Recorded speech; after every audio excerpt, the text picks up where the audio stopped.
So hello guys, welcome back to the another video. तो इस video में हम चलने वाले हैं वर्ल्ड टूर पे। और हमारा इस वर्ल्ड टूर पे सबसे पहले हम जाएंगे नॉर्थ अमेरिका कॉन्टिनेंट पे। तो नॉर्थ अमेरिका कॉन्टिनेंट को घूमेंगे। नॉर्थ अमेरिका कॉन्टिनेंट पे हर वो चीज़ देखेंगे जो हमारे एग्ज़ाम के पॉइंट ऑफ व्यू से इम्पोर्टेंट है। हमारा कमीशन हमसे कैसे क्वेश्चंस पूछता है और कैसे क्वेश्चन आस्क होने की प्रोबेबिलिटी ज़्यादा है। तो यहाँ पे स्टार्ट करते हैं नॉर्थ अमेरिका से। तो सबसे पहले किसी भी कॉन्टिनेंट को जानने के लिए हमें उसकी लोकेशन का पता होना चाहिए। अगर हम नॉर्थ अमेरिका को देखते हैं तो यहाँ पर ये जो भूमध्य रेखा है उसके उत्तरी भाग में दिखाई देता है। इसके पश्चिमी भाग में यानी वेस्टर्न साइड में हमें पैसिफिक ओशियन देखने को मिलेगा। इसके ईस्टर्न पार्ट में हमें अटलांटिक ओशियन देखने को मिलेगा और इसके ईस्टर्न पार्ट में हमें आर्कटिक ओशियन देखने को मिलेगा। यानी ये 3 ओशियन से घिरा हुआ एक कॉन्टिनेंट है। सो यहाँ पे अब हम स्टार्ट करते हैं इसको समझना कि हम इसको कैसे-कैसे समझने वाले हैं, इसमें कहाँ-कहाँ लोकेशंस पे हम जाने वाले हैं। तो पहले ही आपको बता दूँ कि इस पूरी वीडियो में आपको वो सारी चीज़ें मिलने वाली हैं, जो आपके एग्ज़ाम के पॉइंट ऑफ व्यू से बहुत ज़्यादा इम्पोर्टेंट हैं। यहाँ पे हम उन सारी कंट्रीज़ की बात करेंगे, उन सारी लोकेशंस की बात करेंगे, उन सारी रिवर्स की बात करेंगे, उन सारी बे की बात करेंगे, वो सभी माउंटेन्स की बात करेंगे, जो आपके एग्ज़ाम के पॉइंट ऑफ व्यू से इम्पोर्टेंट होने वाले हैं। तो चलिए स्टार्ट करते हैं। सबसे पहले इसकी पॉलिटिकल कंडीशन को देखते हैं कि यहाँ पे कौन-कौन से स्टेट्स हैं, कौन-कौन से कंट्रीज़ देखने को मिलेंगी आपको। तो सबसे पहले आप नॉर्थर्न पार्ट से ही स्टार्ट करते हैं, नॉर्थ से ही स्टार्ट करते हैं। तो नॉर्थ में आपको क्या देखने को मिलेगा? नॉर्थ में आपको अलास्का देखने को मिलेगा। अलास्का क्या है? अलास्का एक स्टेट है, किसका? यूएसए का। तो यूएसए का एक स्टेट है अलास्का, जो इसके नॉर्थ पार्ट में स्थित है। उसके बाद आते हैं कनाडा की बात। कनाडा यूएसए का सॉरी नॉर्थ अमेरिका का एक कंट्री है और जो कनाडा की जो कैपिटल है ओटावा है, as you all know.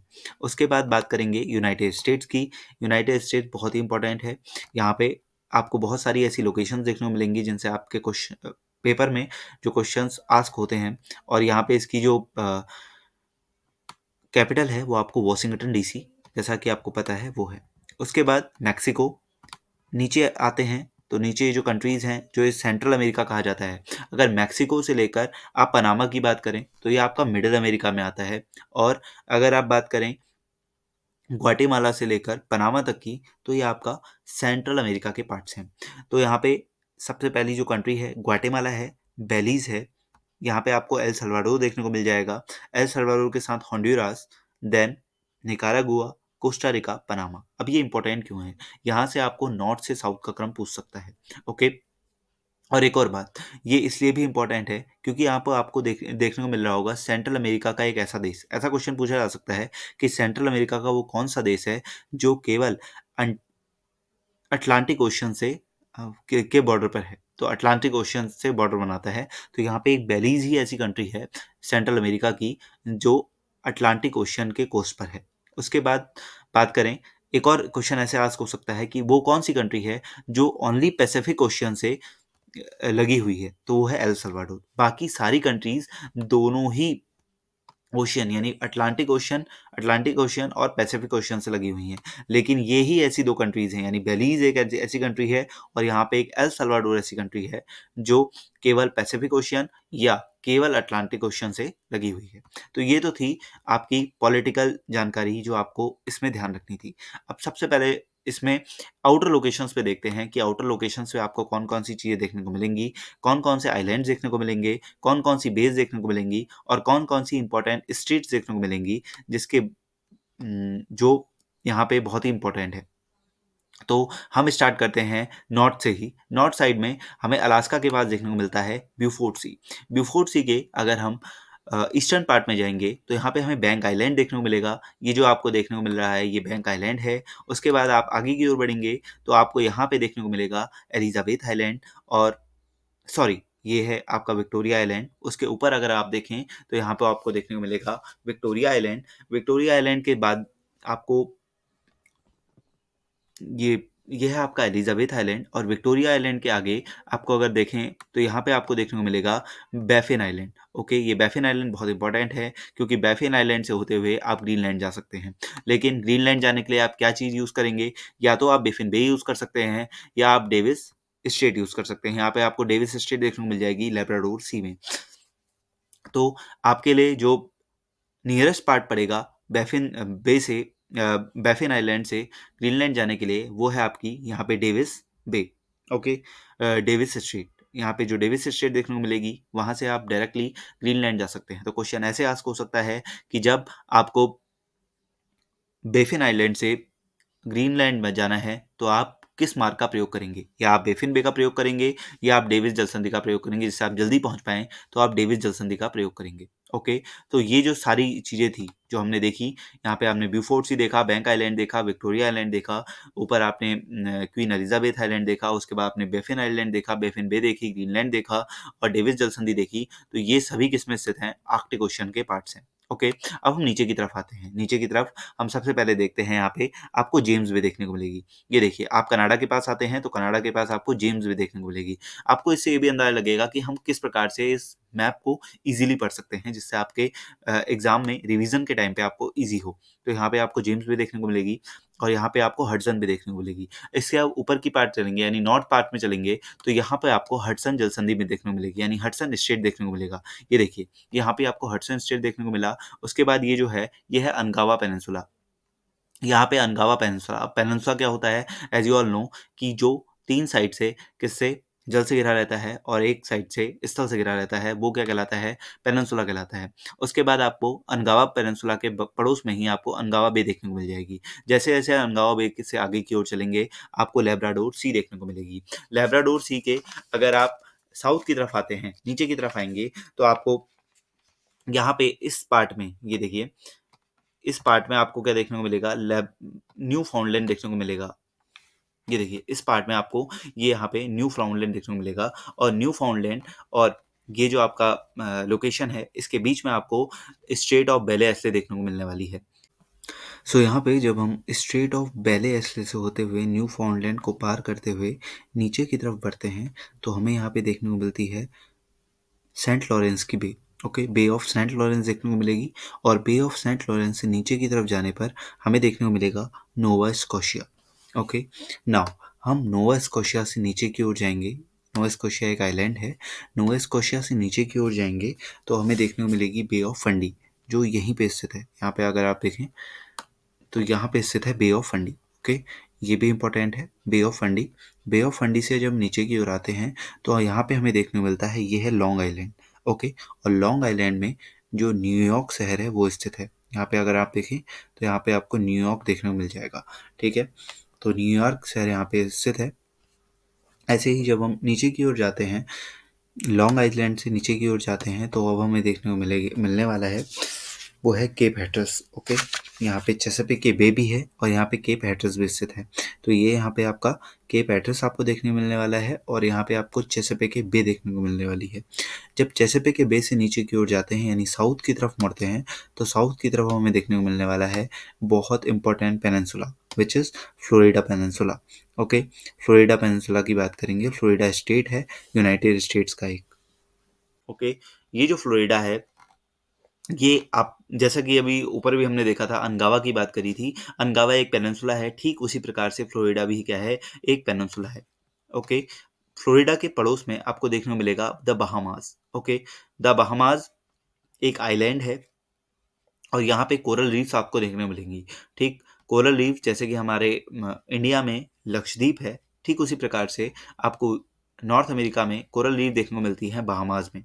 Okay, अब फ्लोरिडा से जब आगे की ओर बढ़ते हैं तो यहाँ पे आपको देखने को मिलती है फ्लोरिडा स्टेट। ओके, आप फ्लोरिडा स्टेट को पार करके कहाँ पहुंचेंगे? गल्फ ऑफ मैक्सिको में पहुंचेंगे। अब यहाँ पे देखिए, गल्फ ऑफ मैक्सिको किस कंट्री के पड़ोस में होगा? ऑफकोर्स मैक्सिको के पड़ोस में होगा। ओके, तो गल्फ ऑफ मैक्सिको जब आप आगे की ओर बढ़ते हैं तो आपको वहाँ पे कैम्पेचे बे देखने को मिलती है। कैम्पेचे बे के पास में आपको कैम्पेचे बे के पास में आपको युकाटान पेनिनसुला, ये जो है, ये जो आपको लोकेशन देखने को मिल रही है, ये लोकेशन है युकाटान पेनिनसुला। इसको कहा जाता है युकाटान पेनिनसुला। ओके, तो ये 3 तरफ से पानी से घिरा हुआ है, वही है पेनिनसुला की लोकेशन डेफिनेशन। तो ये युकाटान पेनिनसुला आपको देखने को मिलेगा और युकाटान पेनिनसुला और क्यूबा के पड़ोस में, क्यूबा के बीच में अगर आपको यहाँ से अब जाना है, यहाँ से आपको क्यूबा में जाना है, कैरिबियन सी में जाना है, तो यहाँ पे आपको सॉरी यहाँ पे आपको देखने मिलेगा युकाटान चैनल। ओके, युकाटान चैनल से होते हुए आप कहाँ पहुँचेंगे? क्यूबा में पहुँचेंगे। क्यूबा के बाद आप जाएंगे हैती की तरफ को। कहाँ जाएंगे? हैती की तरफ को जाएंगे। तो क्यूबा से हैती के बीच में यहाँ पे आपको क्या देखने को मिलेगा? विंडवार्ड पैसेज देखने को मिलेगा। विंडवार्ड पैसेज यहाँ पे स्थित है। ओके, और हैती के बाद यहाँ पे मिलता है आपको डोमिनिकन रिपब्लिक। क्या मिलता है? डोमिनिकन रिपब्लिक देखने को मिलता है। और इन दोनों के बीच में आपको देखने को मिलेगा हिस्पैनियोला आइसलैंड, यानी जो हैती है और डोमिनिकन रिपब्लिक है, इनके बीच में आपको देखने को मिलेगा, इनकी जो बॉर्डर है उस पर देखने को मिलेगा आपको हिस्पैनियोला आइसलैंड। उसके बाद डोमिनिकन रिपब्लिक और प्यूर्टो रिको के बीच में कौन सा पैसेज है? मोना पैसेज है। तो यहाँ पे आपको जो 3 पैसेज हैं, इंपॉर्टेंट पैसेज हैं, उनको याद रखना है। सबसे पहले है युकाटान पैसेज, उसके बाद है आपका विंडवार्ड पैसेज, और विंडवार्ड पैसेज के बाद आपका कौन सा पैसेज है यहाँ पे? मोना पैसेज। तो ये इंपॉर्टेंट लोकेशंस थी। उसके बाद हम नीचे की तरफ आते हैं। यहाँ पे आपको कैरिबियन सी देखने को मिलेगा। कैरिबियन सी के बाद में जब आप नीचे की तरफ बढ़ते हैं तो नीचे आपको पनामा देखने को मिलता है, और पनामा बहुत ही ज़्यादा इंपॉर्टेंट है क्योंकि यहाँ पे पनामा स्ट्रेट स्थित है। पनामा स्ट्रेट 2 महासागरों को आपस में जोड़ती है, जिससे कि व्यापार आसान हो जाता है। क्वेश्चन ये भी अराइज होता है कि अगर पनामा नहर नहीं होती तो क्या होता?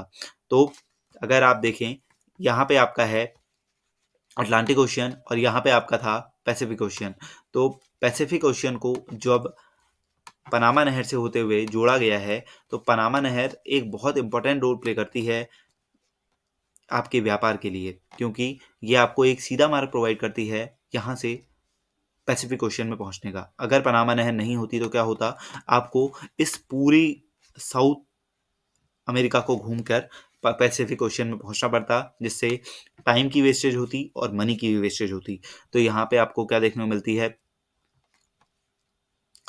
पनामा कैनाल देखने को मिलती है। आपको पनामा कैनाल के पास में आपको गल्फ ऑफ डेरियन देखने को मिलेगी। यहाँ पे आप देख सकते हैं, आपको गल्फ ऑफ डेरियन देखने को मिलेगी। इस लोकेशन पे गल्फ ऑफ डेरियन देखने को मिलेगी, और इस लोकेशन पे आपको क्या देखने को मिलेगा? गल्फ ऑफ पनामा देखने को मिलेगा। तो ये तो था जो भी लोकेशंस थी हमारी, ये सारी लोकेशंस किस पे थी? अटलांटिक ओशियन पे थी। अब हम अटलांटिक ओशियन यानी अब हम पनामा नहर को पार करते हैं, और पनामा नहर को पार करके हम पहुंचते हैं इस लोकेशन पे, जो लोकेशन हमारी प्रशांत महासागर में स्थित है, यानी पैसिफिक ओशियंस की लोकेशंस पे हम आगे की तरफ बढ़ते हैं। जब हम पैसिफिक लोकेशंस की तरफ आगे को बढ़ते हैं तो सबसे पहले जो हमें जो चीज़ देखने को मिलती है वो देखने मिलती है गल्फ ऑफ पनामा। यहाँ पे देखिए, अभी हमने देखा था जो पनामा सिटी है उसके पास में ही गल्फ ऑफ पनामा स्थित है, तो ये भी पैसिफिक ओशियन का ही पार्ट है। उसके बाद हम धीरे धीरे आगे की ओर बढ़ते हैं, यानी नॉर्थ की तरफ जाएंगे। पनामा गल्फ ऑफ पनामा से हम नॉर्थ की तरफ बढ़ते हैं, धीरे धीरे आगे ऊपर की तरफ बढ़ते हैं। तो यहाँ पे जो हमें इंपॉर्टेंट लोकेशन आप देखने को मिलेगी वो है गल्फ ऑफ, वो क्या है?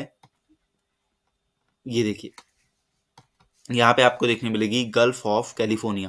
देखिए, ये है गल्फ ऑफ कैलिफोर्निया। यहाँ पे आपको गल्फ ऑफ कैलिफोर्निया देखने को मिलेगी, और ये जो है ये आपको देखने को मिलेगा कैलिफोर्निया का पेनिनसुला। ये कैलिफोर्निया का पेनिनसुला है जो आपको देखने को मिलने वाला है।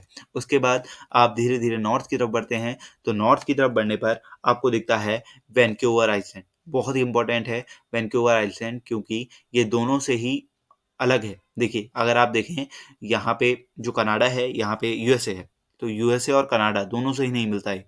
दोनों के बीच में यहाँ पे आपको पैसेज भी देखने को मिलेगा।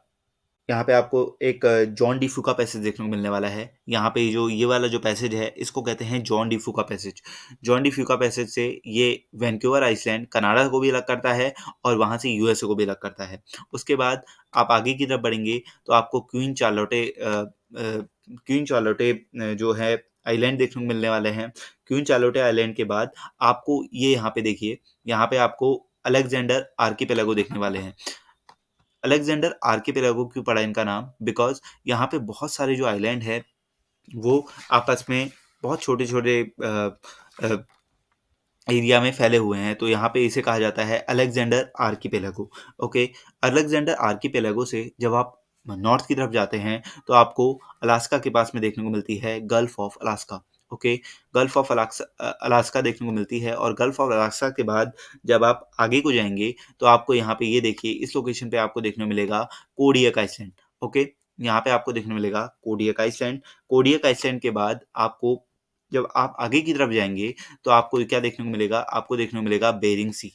दिस दिस द बेरिंग सी।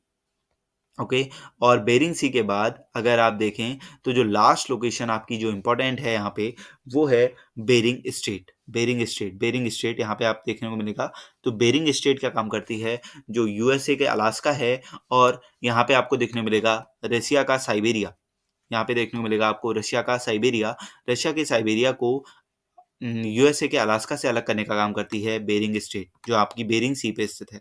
तो ये थे आपके लोकेशंस जो आपके इम्पोर्टेंट थे, पॉलिटिकल लोकेशंस, और जो आपकी आउटर मोस्ट जो नॉर्थ अमेरिका को कंप्लीट करने वाली चीज़ें थी वो इसमें कंप्लीट हुई।